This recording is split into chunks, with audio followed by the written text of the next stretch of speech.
जो रोड आपसे दूर छूट गई, गंगा एक्सप्रेस वे और आपका आगरा लखनऊ एक्सप्रेस वे, हम आपको भरोसा दिला के जा रहे हैं कि अब फरक्काबाद वालों को भी 6 लेन से गंगा एक्सप्रेस वे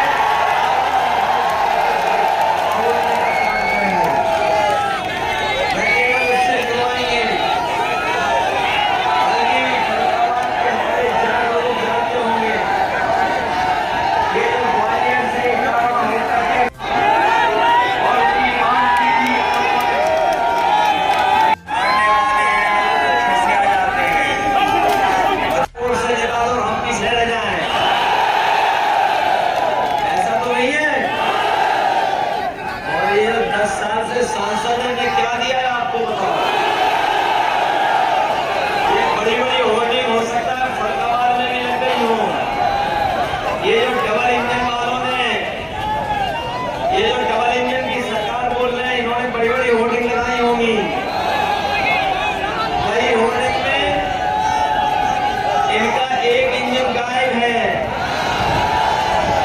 होर्डिंग में इंजन गायब है कि नहीं है? और ये जो खटारा इंजन है, इसके लिए तो जगह भी नहीं है उसमें। कोई होर्डिंग में इस खटारा इंजन की है तस्वीर नहीं। तो जब उन्होंने पहले से ही गायब कर दिया उन्हें, तो बताओ आप गायब करोगे कि नहीं करोगे? बताओ इस सांसद को हटाओगे कि नहीं हटाओगे? इसीलिए अभी हमें दिल्ली से गाना मिला है ऐसे सांसदों के खिलाफ। ऐसे सांसदों के खिलाफ हमें दिल्ली से गाना मिला है। बताओ आप भी सुनोगे कि नहीं सुनोगे? हम अपने इनसे कहेंगे भाई दिल्ली वाला गाना इनको भी सुनवाइए जरा, सुनवाइए इनको और मदद करना डॉक्टर नवल किशोर जी को ऐतिहासिक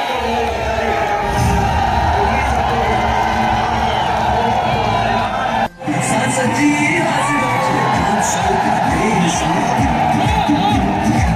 क्षेत्र को भेजा बहुत हुए प्रचार के किस्से, क्या सच में आया जनता के हिस्से?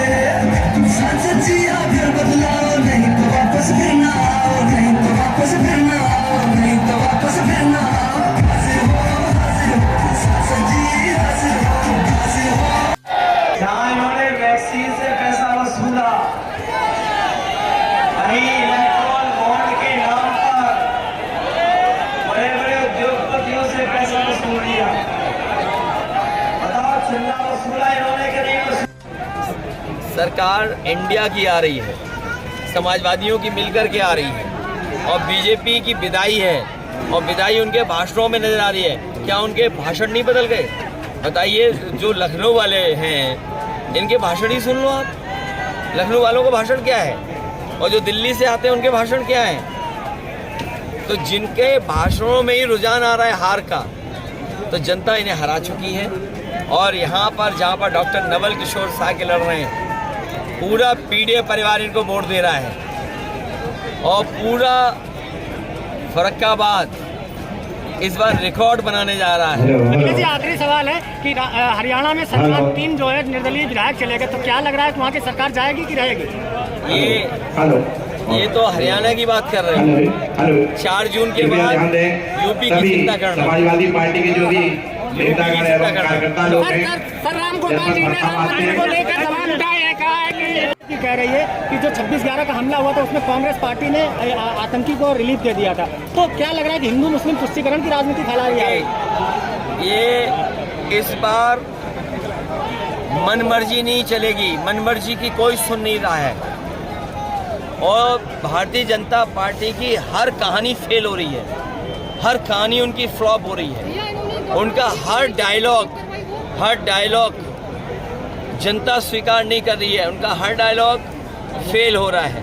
वही घिसे पिटे डायलॉग जनता सुनना नहीं चाहती। वो कहानियाँ जो सुना चुके हैं उन पे कोई सुनने वाला नहीं है। ये जो पुरानी बातें उठा रहे हैं वो इसलिए उठा रहे हैं क्योंकि उनके पास जनता को बताने के लिए, कहने के लिए कुछ नहीं है। किसान दुखी है, आय दोगुनी नहीं हुई, माँ गंगा साफ नहीं हुई। आप तो फरक्काबाद में रहते, गंगा के किनारे के लोग हैं, हम भी कन्नौज के क्षेत्र के गंगा के किनारे के लोग हैं। बताओ, काली नदी की पूरी गंदगी गंगा में गिर रही कि नहीं गिर रही? आपके फरक्काबाद में जो कभी फिल्टर प्लांट लगना था वो आज भी पूरा नहीं हुआ है, आधा अधूरा पड़ा है। सब नाले कहाँ जा रहे हैं? गंगा में जा रहे हैं। और न इंडस्ट्री का इंतज़ाम किया, न छोटे मोटे उद्योग और कारोबार जो फरक्काबाद में चल रहे थे उन्हें भी लाभ नहीं पहुँचाया इन्होंने। चुनाव आयोग को लेकर क्या कहेंगे? तीसरे चरण को सर वोट डालने को लेकर मैडम ने बयान दिया था कि 100 बूथों पे उनको वोट नहीं डालने दिया जा रहा, उनको क्या नाम? देखिए, ये भारतीय जनता पार्टी खिसिया गई और खिसियाना का असर देखिए आप। संभल में पुलिस लगा करके वोट रोक रहे थे। पुलिस प्रशासन, चुनाव आयोग का काम ये कि ज़्यादा से ज़्यादा वोट पड़े, लेकिन जब वो खिसिया गए तो पुलिस को आगे कर दिए। और जो समाजवादियों के पक्के बूथ थे वहाँ तक भी गड़बड़ी करना चाहते थे, लेकिन मुझे खुशी इस बात की कि समाजवादी कार्यकर्ता ना झुका ना डरा, पूरी जिम्मेदारी के साथ पूरे दिन वोट डालता रहा। उसका परिणाम ये हुआ कि भारतीय जनता पार्टी हार रही है।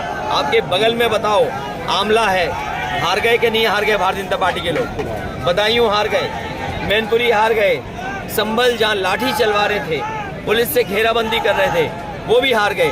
और पुलिस और ये अग्निवीर, ये जो पुलिस वाले खाकी वर्दी वाले सोच रहे हैं कि उनकी नौकरी नहीं होगी 3 साल की, इन्हें नौकरी से निकाल देंगे और हो सकता है इनकी भी 3 साल की नौकरी कर दें। अखिलेश जी, तीसरे चरण के चुनाव को इसका मुद्दा होना चाहिए कि अभी जो परीक्षाएं हुई सब पेपर लीक हो गए, किसानों की आय दोगुनी नहीं हुई। और सबसे बड़ा सवाल ये है कि भारतीय जनता पार्टी आरक्षण और संविधान को ख़त्म करना चाहती है। जो लोग संविधान और आरक्षण को बचाना चाहते हैं वो अपना वोट खराब न करें, समाजवादी पार्टी और इंडिया गठबंधन की मदद करें।